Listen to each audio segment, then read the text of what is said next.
welcome to Saffron's ESG webinar. So this is all about how to use environmental, social, and governance to connect with your audiences and build brand equity. So the whole point of this webinar, it's really a springboard from our ESG research report, which is called Creating Impact Where It Matters. And that can be downloaded on our website. So I'm Zara, I'm the marketing manager here at Saffron Brand Consultants. And today I'm joined by Patrick, who's the director and head of ESG at Ergon Capital, and Crosby, the chief partnerships officer at the Valuable 500. So welcome you both. So before I get you to introduce yourselves, just a couple of quick housekeeping things. So firstly, we do have live captions for this webinar. So by clicking on the link in the chat, which we'll post in there, you can get a full window of text and you can change the fonts, etc. Otherwise, if you click the live transcript button, which is in the bottom menu of the Zoom, you can select the live subtitles. And a big thank you to Elaine, who is our live captioner.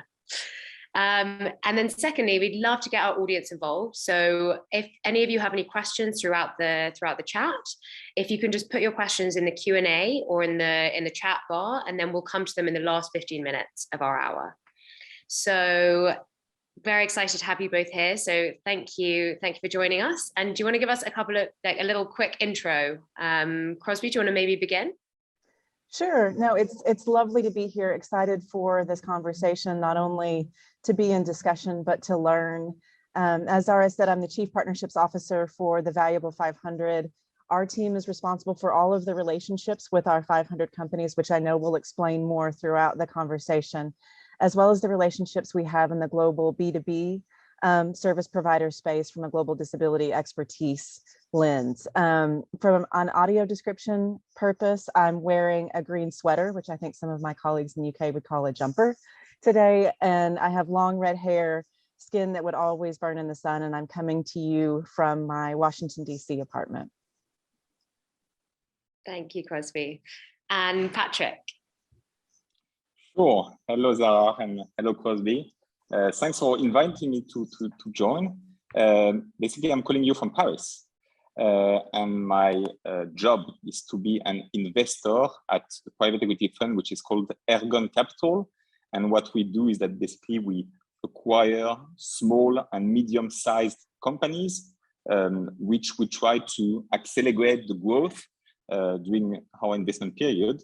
And we have to date, more or less throughout Europe, 20 different companies. And in addition to that job of being an investor, and basically, as you said, Zara, head of corporate social responsibility and ESG. And that's potentially the aspect of my role, which is the most important today.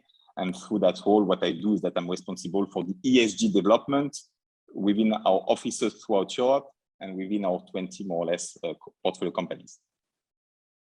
Amazing. Well, I think it's been great to get your perspectives today. So let's dive into a few questions.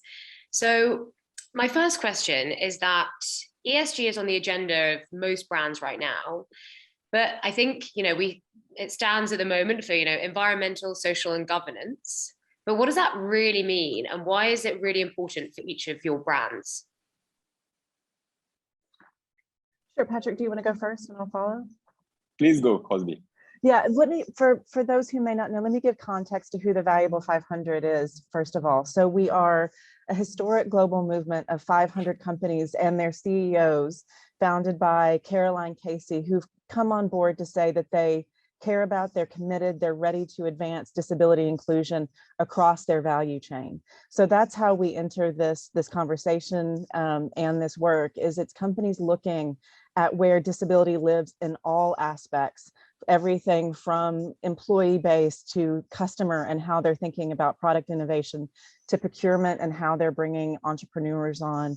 So, Zara, I think we enter this conversation with a specific lens, knowing that companies are starting to get smarter, better, faster at this conversation, because they know at the end of the day, it matters to their people, their employees, and the happiness and well-being inside the house, as well as to the profits that are coming in from the way that they're innovating around products and the thinking they're doing from the beginning to the end of the value chain. So that's where we start. What I would say on my side is that indeed, ESG is today on top of our agenda, not only at my company Ergon, but also at all the 20 portfolio companies which we have. It's at the top of the agenda because from an internal standpoint, that's, I tend to think today, the way to attract and to retain the best talent.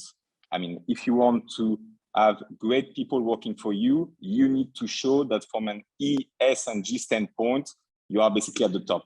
Otherwise, you just don't get the key people. And that's also important externally. That's the way we see it, with regards obviously to our clients, but also with regards to our suppliers, who, you know, expects from us that we are on top of these topics. And what I would add to that is that, you know, there are different entities who could potentially impact the E, S, and G. One is government, but, you know, as we know, it's not always easy for governments to, you know, align their interests and to have a real impact. Then you have basically individuals, all of us, but obviously we individually are quite isolated to make a real impact. So when you think about it, and in my view, one of the best medium to impact environment, social, and governments in general, that's definitely the companies, you know, where there are a group of people who have aligned interests and can really, you know, do things concretely and pragmatically on these topics. Yeah, it's really interesting what you're saying about people, because so ESG, like obviously it's very important, as you said, to attract talent, to keep talent and to keep all your audience engaged. But it seems like, I mean, when we look at like your role, for example, Patrick, do you, like that role wouldn't have existed like, you know, 100 years ago. So why, and even like, I would say like 5 years ago, we weren't really having the same conversations. I feel like ESG has really come onto the radar recently. And it's amazing now, people are taking notice and people, all brands are, you know, it is, as you said, on the top of the agenda. And why is that? Why is it recently that we have finally, you know, come to light and we're finally addressing these issues head on? Do you want me to start, Crosby, on that one? Sure. Yeah, sure. Happy to. And then I'll jump in. Yeah, I agree. I mean, 2 years ago, the ESG was not at that position on top of the agenda. That's clear. I tend to think that what has changed over the past 2 years and potentially even over the past year is that people realize the fragility basically of the humanity. The fact that, you know, with COVID, we just saw that, you know, everything can happen. With all the environmental issues that we see in the US, where you are, Crosby, in the UK, where you are, Zara, in Paris, or in Asia, you know, we and our planet are really fragile. And I tend to think that COVID on one end and the troubles on climate, the climate issues were the key factors of that acceleration of ESG principle. That's my analysis. No, I mean, I tend to agree. We keep talking in our space about how COVID in some ways was the great unifier in tossing everything up into the air and in showing that we could work remotely, we could work flexibly, we could change things faster at a higher rate of pace than what we admitted to prior.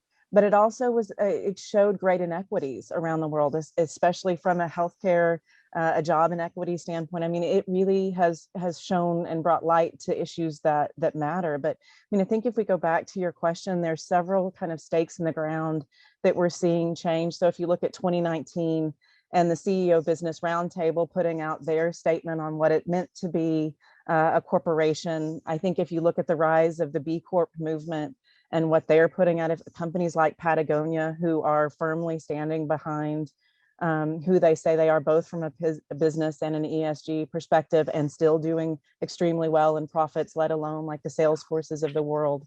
I mean, I think you're seeing it come into play at a higher level because companies are understanding the profit that lives behind it, as well as what it can do for their brand, as well as what it can do for their people. Yeah, no, I totally agree. And in both of your experiences I mean, you both had quite broad experiences working at very big corporations. And, you know, Crosby, for example, I saw that you've also when you joined Walmart, you're working, doing creating an external disability platform there. And I wonder what it's like implementing an ESG agenda or an ESG project within a massive corporation, and then in I guess you're looking at 500 different valuable 500 companies. What's the biggest challenge that you've seen, and when we're kind of implementing an agenda like this? It's a good question. Let me start first, I think, with the possibility before the challenge, because I think why I believe in business so much. I mean, our companies are 500 companies. Why I know that they can actually change and move the needle around disability inclusion, which is why I get up in the morning, because it is my passion, is because of what I saw, in my 7.5 years at Walmart, and then working with companies on the outside. I worked at the very heart of the best intentions of the company. When you do this kind of work and you see what companies are trying to drive forward from an ESG perspective, from a philanthropic perspective, how they're trying to take care of their people. And I feel like corporations like a Walmart, or any of the ones that we have in the 500, have such an ability, to a point that Patrick made earlier, to move at a rapid pace of size and scale in a way that governments don't have the capability to do. Business truly can change the landscape because of the power they have to move quickly. I think the challenges are exactly that same size, right? Like, you are turning the Titanic and trying to create some of these changes. So it really becomes about, one, again, that's why Valuable 500 is a CEO-led movement, because this work had been moving too slow for too long, because the highest levels of leadership had not been at the helm of this conversation.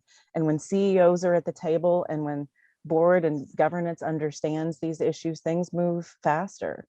But then it becomes about really strong filtration throughout the companies, strong connectivity, all of the stakeholders coming to the table and understanding their many plays and many pieces, and the ways that on a daily basis they can move this work forward. Where we've also seen some really interesting examples of that's exactly where things have failed, when the right stakeholders haven't been at the table to have the conversations internally within companies. I think that what you said, Crosby, make a lot of sense, and I fully agree with what you said. In my view, also, I mean, what is key when we discuss about ESG is, and that's to your question, Zara, on the biggest challenge, is the approach.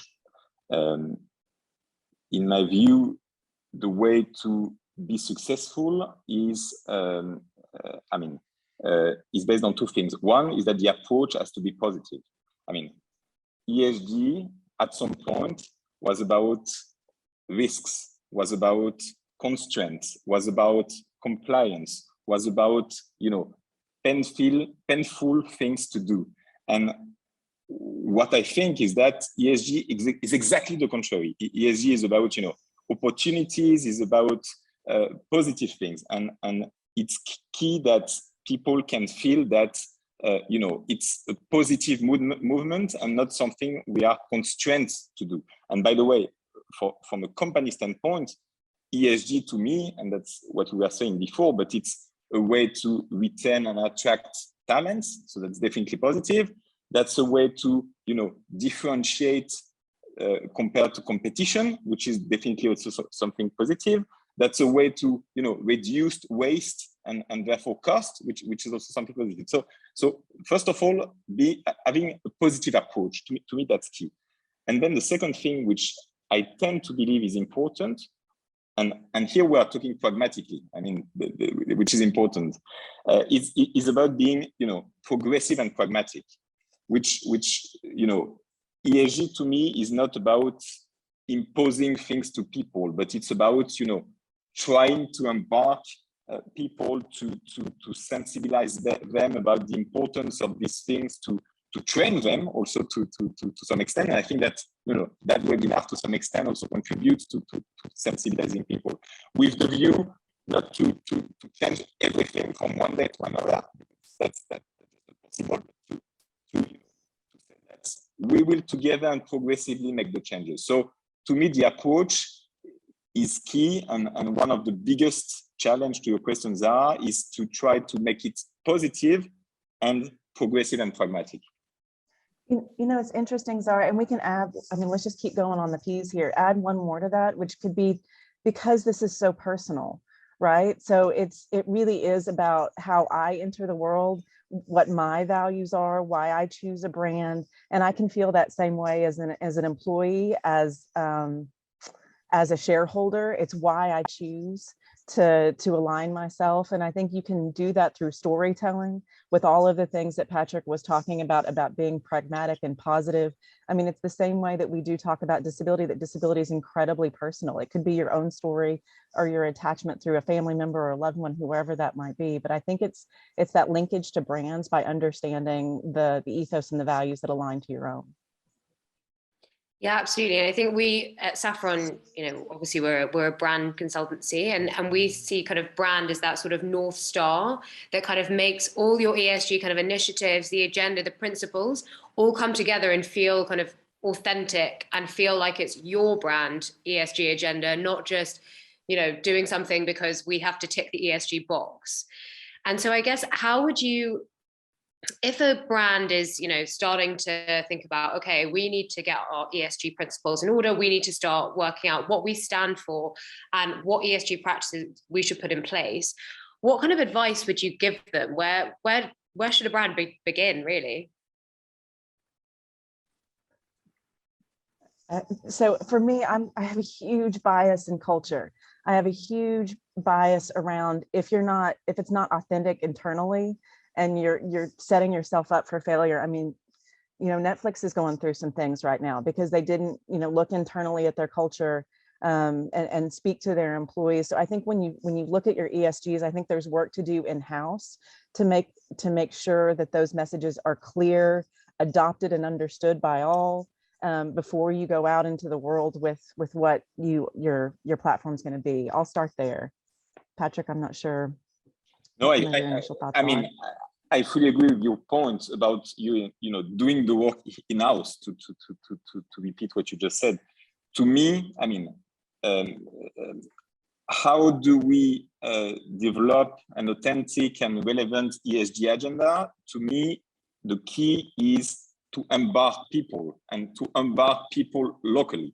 And you know,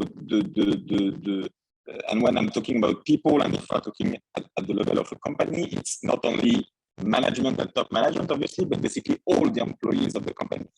If the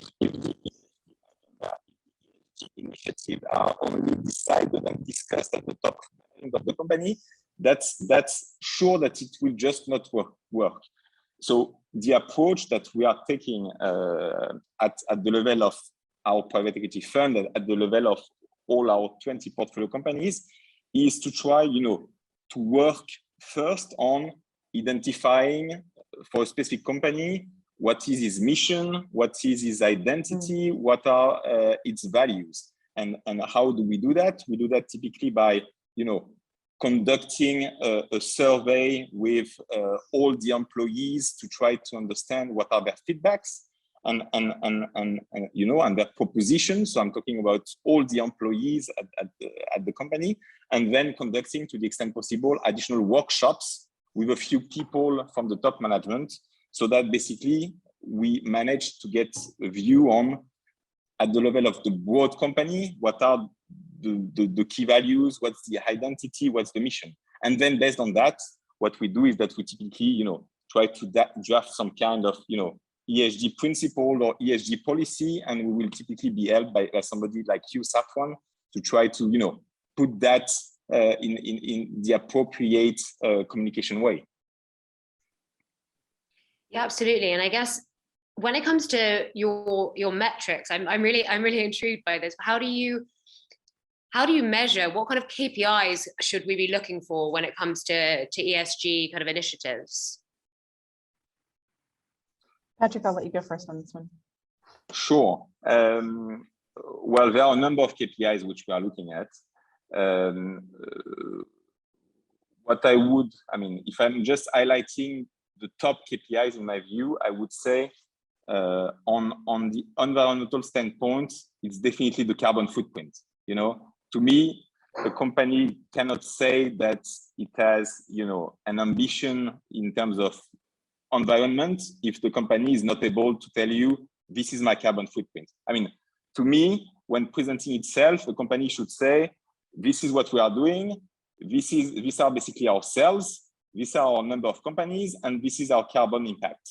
That's part of the key things when presenting a company in my view. So one KPI would be what's the carbon impact of a company, and by the way, that's the first step to be able to decrease the carbon impact. Then from a social standpoint, I would tend to think, one of the important one, potentially that could be disability, obviously, but that could be more generally diversity, and there are, a few KPIs we could think about with regards to to what extent is that company diverse or not from different standpoints. And then, from a governance standpoint, it's more, does the company have, a kind of internal code of conduct? Does the company have a kind of public ESG policy? Does the company have, there are a few basic policies which to me are some kind of KPIs which we try to follow. Yeah, and Zahar, Patrick really covered it, but just to add, I think it's also about the reporting parameters that companies put into place. Like, okay, so you've put your ESG platform, you put your goals out into the world. How are you also reporting on your success or your gaps or your failures in that? And I think the people part of what you attach to your planet ESG goals are as important. So not only what are you doing from a philanthropic perspective, so putting your company's dollars out into the world, but how are you taking care of your own people, to Patrick's points of diversity initiatives, but where are you looking at well-being? I mean, if anything came out of COVID en masse, is that well-being really matters to the state of an employee base. So it needs to be a part of what we're examining as we go forward. Exactly, and maybe just to add on that point, Crosby, but obviously what is key before communicating, as you just said, is to implement initiatives, and it could be a big threat for companies who are tempted to communicate before having developed companies. And we have seen, especially in France, some startups communicating on great ESG principles, but then some articles in the press with employees saying that the social climate was extremely poor at the company. And a startup which was extremely successful, just with one press article, just got bankrupt. So obviously, before thinking about communicating and what we want to put forward publicly, the key, as we say, is making sure that we are internally doing the right things. Yeah, absolutely. It's all about walking the talk, not just the chat about it. It's actually, what are you doing? But I guess it's difficult to decide what activations you should do. I mean, there's so many things that you can do. But how does a brand, we always talk at Saffron about, always being like authentic, relevant, and differentiated. And I think when we're looking at ESG principles and ESG activations, there are so many things you can do for the environment. There are so many things that you can do, for diversity. But how do you kind of set a criteria of the things, right? These are the things this year we're going to try and achieve. How do you kind of go about that? How do you make those decisions? And I think, first of all, it has to align to your business objectives and your priorities. It has to be authentic to your brand and who you are as a company. If it's not aligned, then there's a mismatch and it's easy to pull out and separate. If you think about one of our companies, Santen, based in Japan, who focuses on ocular health, all of their ESGs, or their primary number of ESGs, are directly aligned to what they do as a business around ocular health. So the philanthropic dollars they put out into the world, the way they think about their people, the way they think about their carbon footprint, all ties back to exactly the products that they're producing on a daily basis. And I think that's the beginning point. No, I fully agree. I mean, it obviously depends on the company. To be, as you just said. We're losing your sound. We're losing you, I'm afraid. Is it better now? Better. Okay, great. Sorry about that. I was saying that, as we said before, it has also to come from the employees, to get to that authenticity. And then I have to think, I tend to think that there are a few basics that every company, whatever it is, should be clear on. One, again, is definitely carbon footprint. That's whatever the sector, whatever the size, all companies should have performed a carbon footprint to be able to say, to date, on an annual basis, this is the carbon impact which we have. Then every company should be able to say and claim that the social climate internally is good, if not great. That's also, to me, a basic, whatever the company, whatever the industry, whatever the size. And then every company should have kind of an ESG policy. So a few key principles written on paper and officially published. To me, these are the basics, whatever the company is. And then in addition to that, and as Crosby said, a few additional things specific for each company. And I think, sorry, something has to be said. And this is a little bit rogue of the conversation, but for companies to be able to create an appetite and space to go big and to try and potentially fail. There's American automakers that have put out some big goals, GMC and some others, around when they're going to be all electric, especially their trucks. We'll see what happens, but they're putting out really large goals. And I think not enough companies allow themselves that ability to try, right? So I think too many, when it comes to ESGs, when it comes to diversity platforms, too often the goals are safe. Too often the goals are small. So how do we get to the big? How do we get to how do we get to a place where it's okay to risk? Yeah, absolutely. Brave, I agree on that one. There is some kind of urgency, as we said before, and COVID showed it. The climate changes showed it, and as you said, and as Crosby said, companies need to think big. And I guess it's those companies who are thinking big that change the landscape, change different sectors. It's setting the bar for the sector so that everyone then has to kind of aim at that level. So you were talking a little bit about the principles, coming up with some sort of ESG principles, but then how would you communicate those? One of the things we focus on in our research was kind of the channels where brands can kind of express their ESG commitments. So we found that one that was very the thing that kept coming up was social media. Keeps coming up, it's a place where everyone, seems to get most of their information about a brand's ESG principles. But we also had, for the UK specifically, word of mouth was really big. And then we had sort of TV, podcast, radio was also really important. So I was wondering, in your experience, which touch points do you find you can kind of get across the ESG commitments kind of the most effectively? Yeah, Patrick, I feel like this is more geared to you, but I'll add.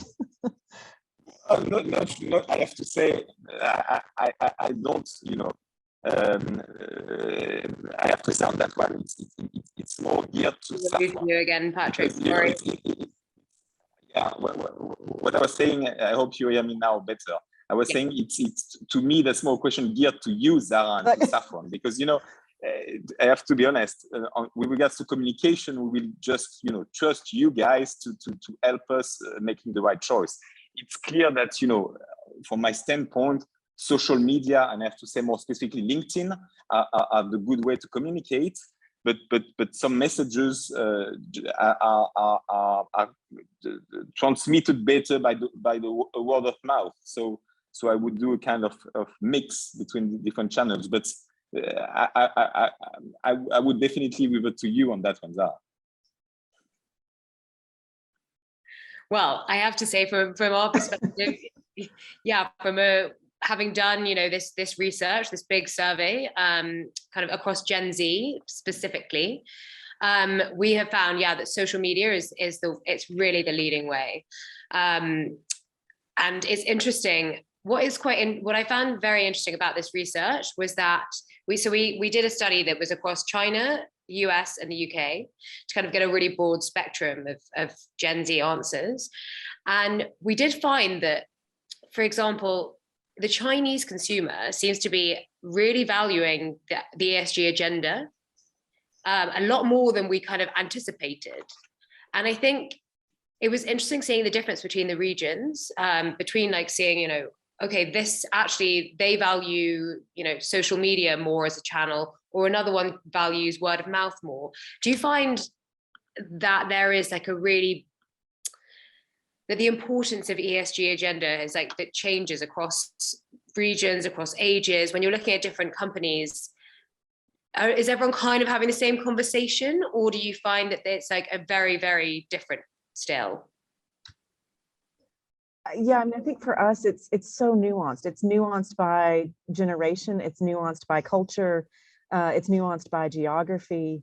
I mean, what will work in, and you even saw it, and I hope that folks have been able to see the study, or it's coming out soon. It really is a great piece. You know, it changes even by, if you know, if you're a Gen Z in the US or you're Gen Z or millennial in the UK. But I mean, we're seeing these conversations move really quickly. For example, you know, we talked about the positive of what can happen with social media and how that can affect your brand, and we do see a large pickup there. But if you think back to, you know, the summer of 2020 and the death of George Floyd and the rise of the Black Lives Matter movement, especially what we saw in the States, many companies were canceled. I mean, there was anger on social media by the way companies either handled it or didn't handle it, responded or didn't respond. So back to what Patrick was saying, that you need to listen to your employees, that you need to come out with authentic messages. I think if you're going to put these things out on social media, you need to understand the risks and the rewards, again, and be authentic with who the consumer base is that you've built.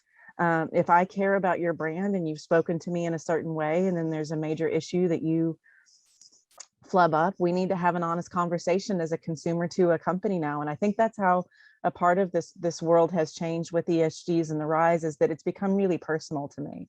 And so if and I saw myself, even though I'm surely not a Gen Z, reflected in your study, where the conversation becomes between the consumer and the company. Again, back to storytelling and making this whole thing feel very personal. Yeah, I fully agree. I would tend to say that indeed authenticity relates to the culture, and therefore, you know, there are differences between one culture and another, so between one part of the world and another part of the world, but it's differences with regards to the approach. But on the fact that, you know, ESG is an important topic, I would tend to think that's now something which we all share globally, which is definitely great. And then I would also add that, as you just said, Crosby, it's now a question of the young generation, and especially the Gen Z, pushing on these topics more than the previous generation. And I think that's obviously key, that, you know, these guys, and I'm not part of these guys, but these guys, you know, push and continue to push, because they are the one who can make changes. Yeah, absolutely. And thinking about, you know, the future, a bit of like prediction before we kind of go into audience questions. So everyone get your questions in. After this question, we'll go to the audience. But I'm kind of interested to know what trends you guys have seen, like in the past few years when it comes to ESG, and kind of what you see coming up on the horizon. You know, from my work, I can't speak to the E as well as the other sides of the house, but for us, what we're seeing really truly is a rise in commitment around diversity and the ways that it matters across the business, right? Some of that, again, goes back to George Floyd and what happened. 2020 was both, you know, the pandemic and a huge global conversation about Black Lives Matter that has affected diversity in total in interesting ways, in the ways that the companies are stepping forward. And for the first time in my 20 years in this space, I feel like we are starting to get more nuanced about the intersectionality of all of this. We're starting to get more nuanced, that a company doesn't have to focus on one thing at a time when it comes to diversity, so that it can be race and gender and disability, and how all of this impacts across the board.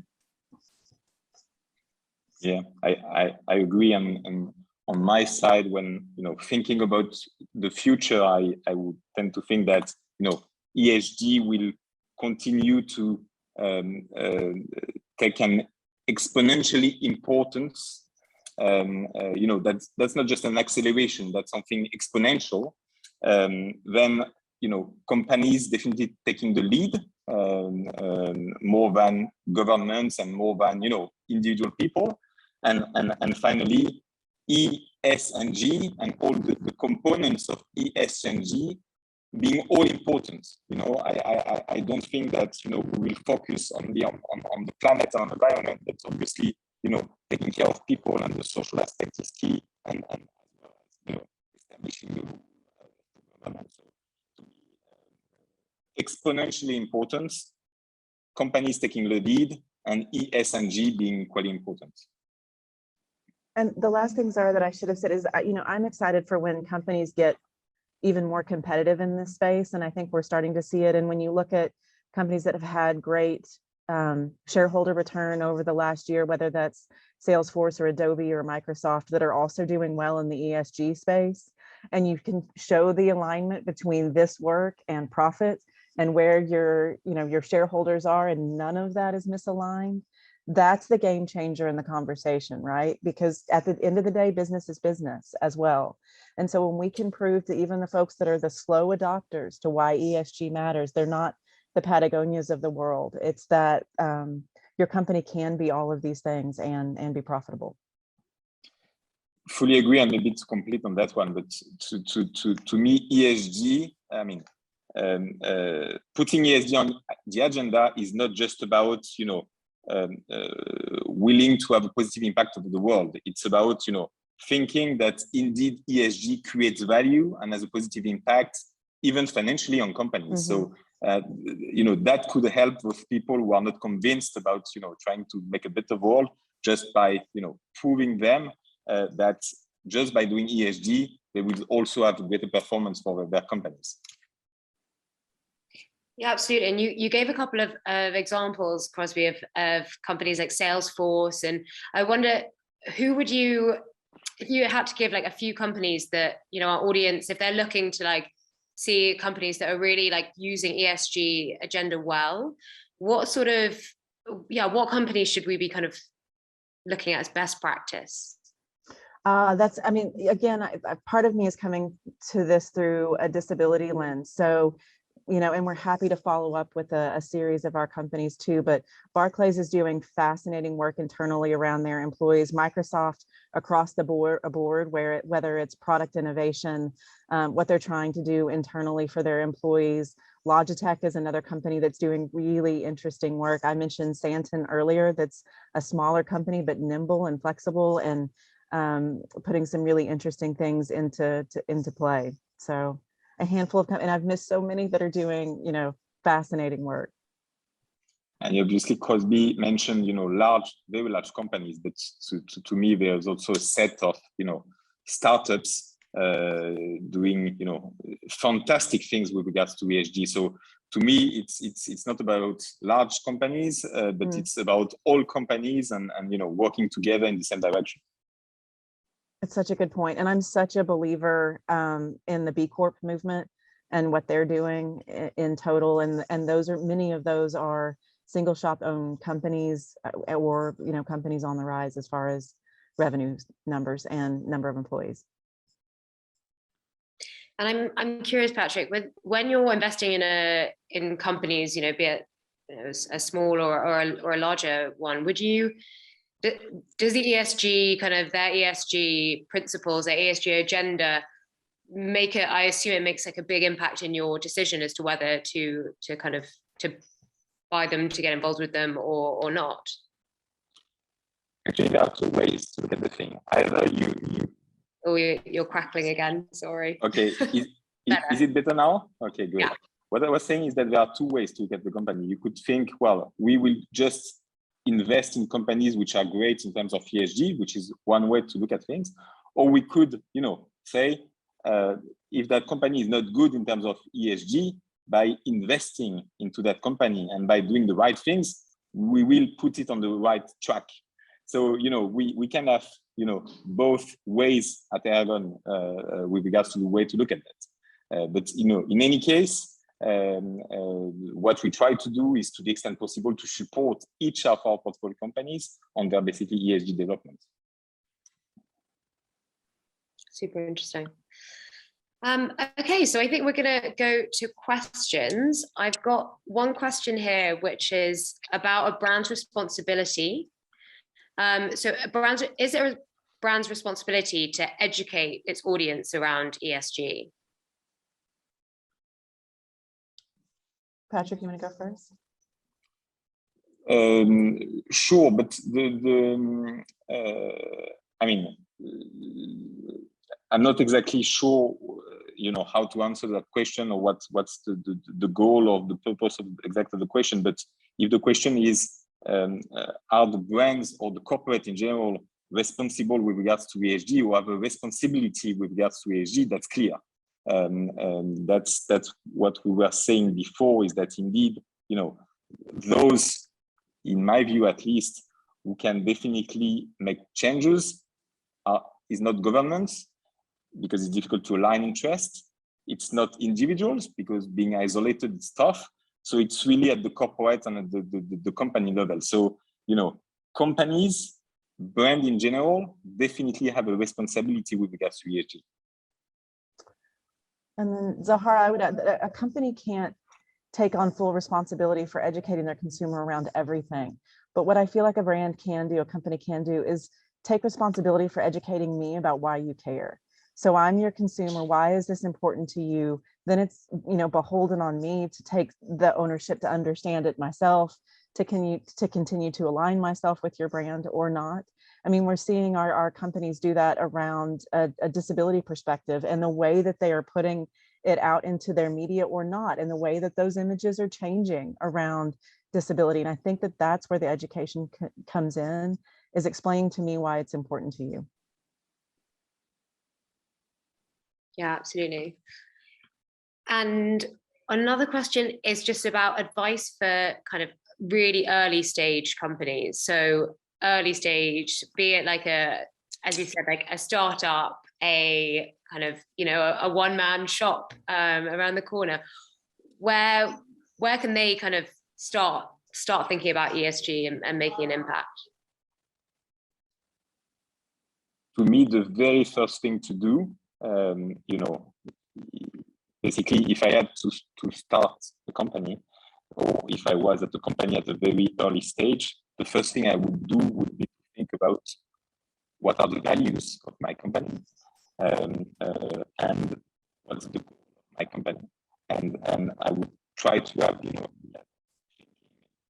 with guys working with me, so that we are all aligned. Sorry, could you repeat that? We've lost you. Yeah, sorry for that. What I was saying is, again, to identifying what are the values, what's the objective and the goal of our company, and to try to have all the people working at the company aligned around that. And I think that, to me, that's really, the starting point of everything. Because if you don't have people at the company aligned on the values and on the mission, then you're just not authentic, and you're not just credible, and you just can't build any ESG agenda. Yeah, no, I would agree totally. And it's going to sound simple, but before I was with the Valuable 500, I was a part of a company that I started with two co-founders. So this question is actually really personal to me too. And we did exactly what Patrick was talking about. We sat still in a room for a week, the three partners, deciding what the personality of our company was going to be. Who were we exactly as a personality, and who were we not? I think deciding who you're not at the beginning is as important as deciding who you are and what your values are, and moving forward from that, and ensuring that it is adopted by all. I think it's also back to the thing that we all use and have heard in business forever. It's those SMART rules, making sure that the goals that you put into place are actually attainable, that they're relevant to you, that there's a timeline to them, that you have KPIs attached, and that you know that you're successful or not. And if you're not, as a startup, then you can pivot and find your right place in this. You're going to have failures, you're going to have gaps, you're going to have lessons. It doesn't mean leave ESG by the wayside. It means find the right lane of ESG for your company. That's really interesting. And also what you were saying about failures. I guess it's it's one thing to fail on like a, when you're a startup and you have a smaller audience, but I guess, Crosby, you work with some of the, the world's biggest corporations, and how, it must be as like a big corporation with a lot of eyes on you. I know you were saying earlier is, we all have to kind of take risks, be a bit brave. How would you kind of advise what do you kind of advise these big corporations to do when if they make a mistake, if they fail, how do they kind of pull themselves back from that? It's hard. It depends on, it's hard. It depends on what the failure is, right? So, but transparency is key. It was interesting. One of my lessons that I did see while I was at Walmart was being under a leader who announced large things publicly and then let the company move towards that work and set big goals. I love attorneys. I was raised by two of them, and I know that sometimes the risk on the inside can be the thing that keeps or holds those big goals back. But I think we have to allow companies to try to stretch, right? To set their own version of SDGs by 2030. So what does that look like from a corporate perspective? We're starting to see, it's interesting, we're starting to see a greater appetite for it, but where there's a greater appetite, it aligns with the company's culture and personality. So where there's a company culture and personality of risk, of wanting to go big or go home for certain ways, they're more likely to set those kind of agendas. Where it's a company, where it's a safer play, you see a more slow and steady march. Both are forward progress, but we need the mix of both to really move this needle forward. What I would add to what Crosby said is that fully agree, transparency is key, and also intention is key. If the intention is positive, your failure will never be an issue. Your customers will still continue to buy your brand. Your suppliers will still continue to work with you, and that will not be an issue. If the intention is at the beginning not positive, then failure may be a big issue for you. Yeah, absolutely. And I have another question from our audience, from Wendy, who says, how can we make the disability inclusion community the most welcoming, not only to people with disabilities, but to the entire world? So that's very much targeted at you, Crosby.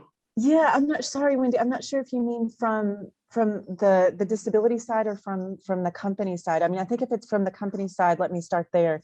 It's making sure that if you are wanting outreach to the disability community, whether it is from a hiring standpoint or a product standpoint or a procurement standpoint, that your internal leaders understand disability and have a comfortability with the conversation. So it's about education, awareness. It's knowing where you enter the conversation and how to ask the right questions. I think if it's coming from the disability side, I've considered myself, I'm business and disability, but I've been on the nonprofit and the social services side, the activist side as well. It's that side, understanding the language of business in a way that we haven't led with. It's part of why there's been a misalignment between disability and global business. It's part of why the Valuable 500 needs to exist, to align those two conversations at a higher level and at a better rate. But from a company standpoint, is disability represented in your marketing materials? Is it representative in your CEO talking points or your leadership talking points? Can I see it in your policies and practices? Even if you think about well-being or accommodations, where does it live and how does it appear? I think that's where you have to start the conversation. Yeah, absolutely. And then one other question is about, I think this is what you mean, Wendy, but how do we enhance this kind of shift towards the inclusion revolution? What can we all do to kind of, and I think we can take that for kind of wider than just inclusivity, but on an ESG kind of agenda in general. What can we kind of do to get each one of us sort of involved in the movement? And because at the end of the day, yes, we need businesses to be kind of making this transition, but businesses are made up of people. So how can we kind of inspire people and kind of get people, to get into this revolution that we're seeing?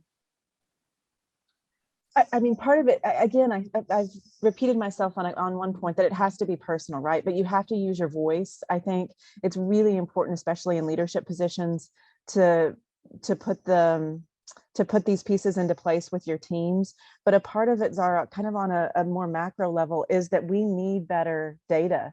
We need better reporting. We need better transparency. If our companies are playing in this space and doing it well, and they know what their internal employee numbers are, we need companies getting more comfortable with putting that out into the world so that we can have a conversation. We know that the global statistics we're using around disability, when we say 15% of the world population, is a 10-year-old stat that's woefully behind. We say that there's $8 trillion in disposable income in the global disability community. That stat is almost 10 years behind. So where companies can really come to play with this and more power is to put the data out into the world. And that's what we're trying to do with our 500 companies, really using this as a collective, a convener, and an incubator as we learn over the course of the next 3 years. I fully agree. On the corporate level, what is key is, as you said, getting better data so that basically companies can prove based on specific KPIs that they are progressing from 1 year to another. And you know, we need to have indeed data and KPIs to prove that, you know, a company is progressing. And at the more individual level, I think it's about, you know, sensibilizing people, and it's also about, you know, advising people to start from their own. You know, it's not just about, you know, motivating managers to put in place carbon assessment at their companies, but it's also about at our individual homes sorting waste, you know, doing all these little things that will, you know, contribute by accumulating all of us to have an impact. Yeah. And so I think we have to come back to, we've continued to reiterate, listen to your people, make sure that it aligns with your business, and come back to the point that we started at the beginning, that it has to be leadership led. So too often with things like this, whether it's diversity platforms or environmental social platforms, it has to be led by your employee base or by the people who are trying to change the world, instead of being led by the leaders of the companies. And it's why the CEO conversation is so critical. It's why having these ESG conversations inside boardrooms is so critical, knowing that it's top down as well as grassroots up. Thank you so much for connecting, you guys. It was really, really interesting to get your perspective on everything. Thank you, everyone. Patrick, nice to speak with you. And Zara, if I didn't answer Wendy's questions or anyone's question, I'm happy to have my info shared with folks. I want to make sure to be able to follow up. Amazing. Same for me, definitely. Thank you, Crosby. Thank you all. Bye-bye. Thanks all.